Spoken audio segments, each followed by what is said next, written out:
जी और भगवान शिव को बुलाकर कहने लगे, ब्रह्मा जी, महादेव जानते हैं वो प्रलय सागर में जो दिव्य रूप धारिणी देवी हमें मिली थी वो कोई और नहीं, वो जगत की माता है।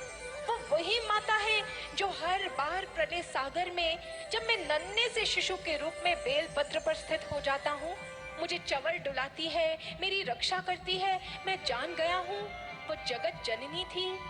उनकी दर्शनों को प्राप्त करने के लिए जानते हैं योगी जन्मों जन्मों तक तपस्या करते हैं, वर्षों वर्षों तक लगे रहते हैं, फिर भी उनके दर्शन प्राप्त नहीं होते। परंतु आज हमारा जीवन तो धन्य हो गया। माँ ने स्वयं आकर हमें अपने दिव्य दर्शन प्रदान कर दिए। अवश्य ही इस द्वीप पर हमें उन जगत जननी की भेंट एक बार पुनः प्राप्त होगी। चलिए हम तीनों चलते हैं, वही हमारे समस्त प्रश्नों का उत्तर देगी, वही तो हमें यहाँ तक लाई है।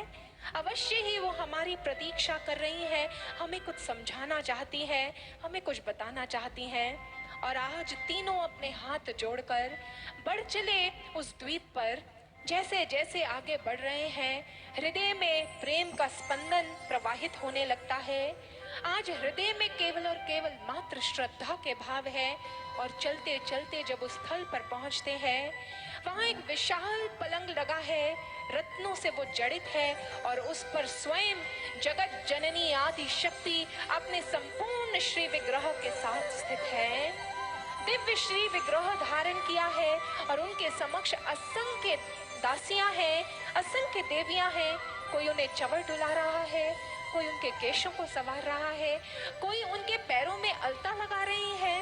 और तभी वहां पर वो समस्त देवियां हाथों में आरती की थाल को लेकर आ जाती हैं। और आज उस दिव्य मणि द्वीप धाम में सभी देवियां मिलकर माँ भगवती की आरती उतारने लगती हैं। चलिए भक्तों, हम भी आज चलते हैं मणि द्वीप धाम में और सम्मिलित होते हैं उस माँ की पावन आरती में। उस आरती में जिस आरती को प्राप्त करने का लाभ आज प्राप्त हो रहा है ब्रह्मा विष्णु और महेश जी को भी।